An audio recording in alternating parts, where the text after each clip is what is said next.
We talked yesterday, and we said where we were sometimes last year, we are on the precipice, and I explained countries which have been on the precipice, and those that have tipped over. Look at Somalia, a failed state today. Look at Sudan, a failed state today. Look at Egypt, there was the Arab Spring. In Tunisia, go to Egypt, military regime in Egypt. So when we were at a stage where Kenya could actually easily take over and become a failed state. So it was then necessary to take emergency measures to ensure that we do not get into the precipice.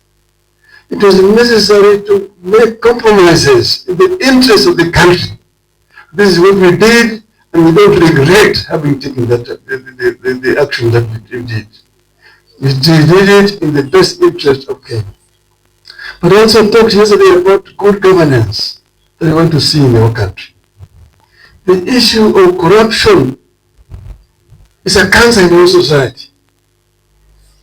And you cannot really develop the irrespective of all the kind of steps you take, unless you actually tame this animal called corruption. And corruption exists almost in every aspect of our life today. People only focus on the corruption in the executive. Yes, corruption is domiciled in executive, it's there. In all other sections of executive, both at the national level and at the county level. This we must deal with.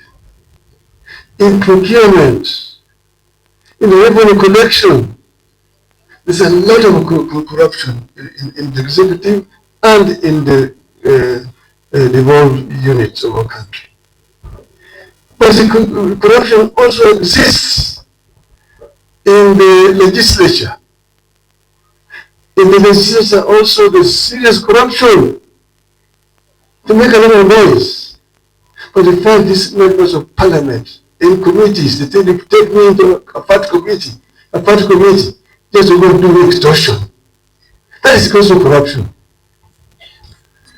There is sometimes now someone, the heads of these parastatals, threaten them, you must do A, B, C, D, otherwise you're going to do this and that and that. That is also corruption. So in the legislature, there's corruption. Even in the so-called CDF, national government, they're insisting on controlling it, not for any other reason, but because they're benefiting.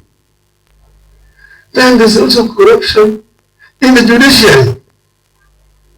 In the judiciary, there's also corruption.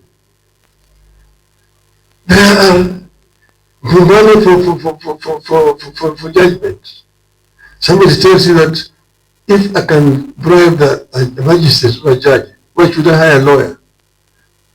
Then you bribe the judges and get the kind of ruling that they require.